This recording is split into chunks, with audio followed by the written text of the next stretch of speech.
So guys welcome back to the channel. So guys आज की इस वीडियो में जो है मैं आपसे बात करने वाला हूं EWS सर्टिफिकेट के बारे में। तो आप सब ने बहुत सारे कमेंट किए थे और रिक्वेस्ट की थी कि सर एक वीडियो बनाइए EWS सर्टिफिकेट के बारे में, किस तरीके से ये सर्टिफिकेट बनाया जाता है और इसकी डिटेल इन्फॉर्मेशन हमें बताइए।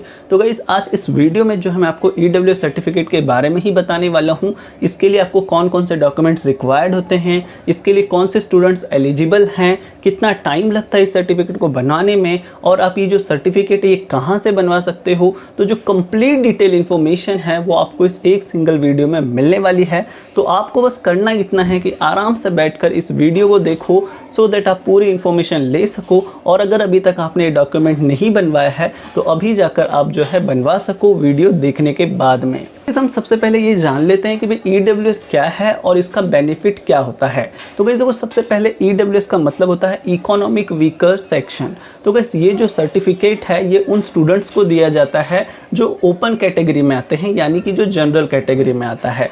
तो अब इसका बेनिफिट क्या होता है? इसका बेनिफिट ये है कि आपको जो है 10% जो है रिजर्वेशन मिल जाता है। तो ये रिजर्वेशन कहाँ मिलता है? तो ये रिजर्वेशन आपको मिलता है गवर्नमेंट जॉब्स में, या फिर जब आप हायर एजुकेशन के लिए कहीं पे भी आप एडमिशन लेते हो थ्रू आउट इंडिया, तो आपको जो है वहाँ पे एडमिशन में जो है 10% जो है रिजर्वेशन मिल जाता है। या अगर आप गवर्नमेंट जॉब्स में अप्लाई करते हो तो वहाँ पर आपको जो है 10% रिजर्वेशन मिल जाता है। तो ये जो है इसका सबसे बड़ा बेनिफिट है। तो अगर आपको 10% रिजर्वेशन चाहिए और आप जनरल कैटेगरी में आते हो तो आप जो है EWS सर्टिफिकेट के लिए अप्लाई कर सकते हो। अब इसके लिए क्या क्राइटेरिया है, यानी कि इसकी एलिजिबिलिटी क्राइटेरिया क्या है, कौन स्टूडेंट इसके लिए एलिजिबल हैं, तो हम वो देखते हैं। तो इसके बेसिक से जो है एलिजिबिलिटी क्राइटेरिया ये है कि आपकी ईयरली इनकम, यानी कि फैमिली की जो ईयरली इनकम है वो 8 लाख रुपीज़ से कम होना चाहिए। दूसरा, अगर आपके पास फार्म लैंड है तो वो जो है 5 एकड़ से कम होना चाहिए। और तीसरा, अगर आप रेसिडेंशियल फ्लैट में रहते हो तो आपका जो फ्लैट है उसकी जो टोटल एरिया है वो 1000 स्क्वायर फुट से कम होना चाहिए। तो ये जो है बेसिक जो है कुछ एलिजिबिलिटी क्राइटेरिया है। तो यानी कि फैमिली की ईयरली इनकम 8 लाख रुपये से कम होनी चाहिए, तो इसके लिए आपको इनकम सर्टिफिकेट रिक्वायर्ड होता है। दूसरा, अगर आपके पास जो है फार्म लैंड है तो वो 5 एकड़ से कम होना चाहिए। और तीसरा, अगर आप फ्लैट में रहते हो तो आपका जो रेसिडेंशियल फ्लैट है उसका जो एरिया है 1000 स्क्वायर फुट से कम होना चाहिए। उसके बाद जो और एक इम्पॉर्टेंट एलिजिबिलिटी क्राइटेरिया आता है वो ये है कि आपको जो है महाराष्ट्र में आपकी फैमिली या आप खुद जो बना रहे हो तो वो जो है 1967 से जो है महाराष्ट्र में हैं। राइट नाउ आप जो है 1967 से लेके इस वक्त तक जो है आप महाराष्ट्र में जो है रह चुके हो। तो अगर आप स्टूडेंट हो तो ऑफकोर्स आपके पेरेंट्स जो है यहाँ पे उस टाइम पीरियड से लेके अब तक जो है यहाँ पे स्टे होने चाहिए। आपके पेरेंट्स नहीं तो आपके ग्रैंड पेरेंट्स होने चाहिए, सो दैट इससे ये प्रूफ हो कि भाई आप महाराष्ट्र के जो है निवासी हो ओवरऑल। तो ये जो है कुछ एलिजिबिलिटी क्राइटेरिया है। अब हम बात करते हैं कि भाई कौन इसके लिए एलिजिबल नहीं है। तो यार, अगर आप OBC, SC, ST इस पर्टिकुलर कास्ट कैटेगरी से आते हो तो आप जो है EWS के लिए एलिजिबल नहीं हो। तो अब हमने ये देख लिया कि भाई EWS क्या है, EWS के बेनिफिट क्या होते हैं, EWS की एलिजिबिलिटी क्या है। अब हम बात करते हैं कौन कौन से डॉक्यूमेंट्स रिक्वायर्ड होते हैं। तो यार ओवरऑल अगर आपको EWS सर्टिफिकेट बनवाना है तो आपको जो है सबसे पहले इनकम सर्टिफिकेट जो है करंट ईयर का इनकम सर्टिफिकेट देना होता है, जिसे हम उत्पन्नता दाखला कहते हैं। तो ये आप जो है बनवा सकते हो और फिर आपको जो है ये डॉक्यूमेंट सबमिट करना होता है।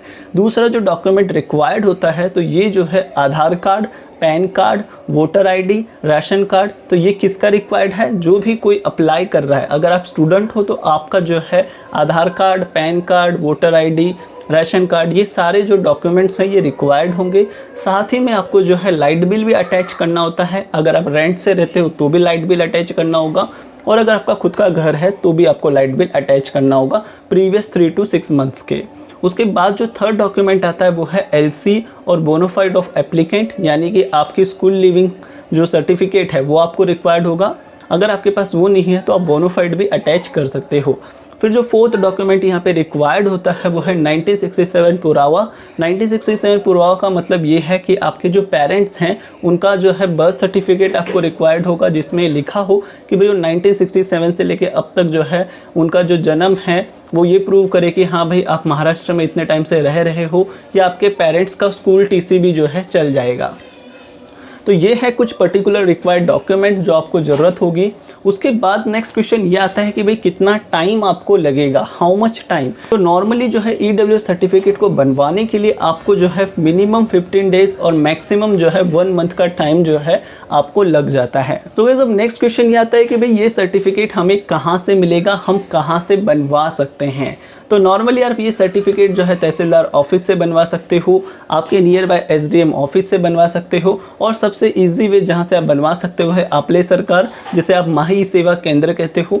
तो आप जहाँ पे भी रहते हो, जिस भी लोकेशन में रहते हो, तो आपके नियर बाय जो है माही सेवा केंद्र होगा, वहाँ पर जाकर आप उन्हें रिक्वेस्ट कर सकते हो और वो आपको जो है ऑनलाइन वे से जो है EWS सर्टिफिकेट बना के दे सकते हैं। आप चाहो तो खुद से भी जो है अप्लाई कर सकते हो ऑनलाइन EWS सर्टिफिकेट के लिए, और आप ऑफलाइन वे से भी जो है EWS सर्टिफिकेट बनवा सकते हो।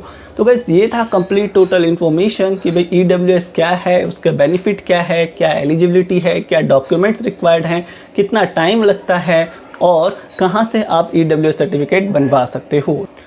तो गाइस और एक इम्पॉर्टेंट अपडेट आपके साथ शेयर करना चाहता हूं। तो यार हमने हमारा जो बेसिक प्लान है जिसके अंदर आपको कॉलेज रिकमेंड लिस्ट मिलती है डायरेक्ट सेकेंड ईयर एडमिशन के लिए, तो उसकी प्राइस हमने रिड्यूस कर दी है। पहले इसकी जो प्राइस थी वो थी 289, तो आप सबने बहुत कमेंट किया तो उसके अकॉर्डिंग हमने इसकी प्राइस कम कर दी है 259। तो ये जो है बहुत शॉर्ट टर्म के लिए है। तो अगर अभी तक आपने जो है कॉलेज रिकमेंड लिस्ट बाई नहीं की है तो अभी जाकर अपनी सीट बुक करो और अपनी कॉलेज लिस्ट जो है बाय करो।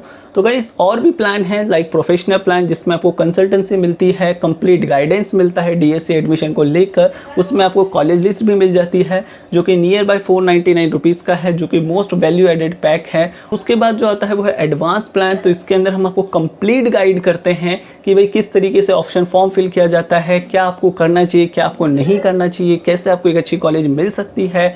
तो हम आपको यहाँ पे कंप्लीट गाइड करते हैं, हमारे कंसल्टेंसी के थ्रू आपका फॉर्म फिल करते हैं और यहाँ पर आपको कॉलेज लिस्ट भी जो है हम ऑफर करते हैं। तो ये हमारा मोस्ट रिकमेंडेड प्लान है। तो आप इन तीनों में से जो भी आपको बेस्ट लगे आप वो प्लान बाय कर सकते हो। लिंक मैंने डिस्क्रिप्शन में दे दी है। अभी बहुत लिमिटेड सीट्स बची हैं, अभी जाकर बाय करो इससे पहले कि ये प्लान्स ख़त्म हो जाएँ। होपफुली ये वीडियो आप सबके लिए हेल्पफुल रहेगी। अपने सारे फ्रेंड्स के साथ ये वीडियो शेयर कर दो। वीडियो पसंद आई तो एक लाइक ठोक दो। चैनल पे नहीं हो तो अभी सब्सक्राइब कर लो सो दैट आप कोई भी DSC अपडेट्स मिस ना कर सको। So guys thank you watching this video. मिलते हैं न्यू टॉपिक पर, तब तक के लिए बाय बाय, जय हिंद।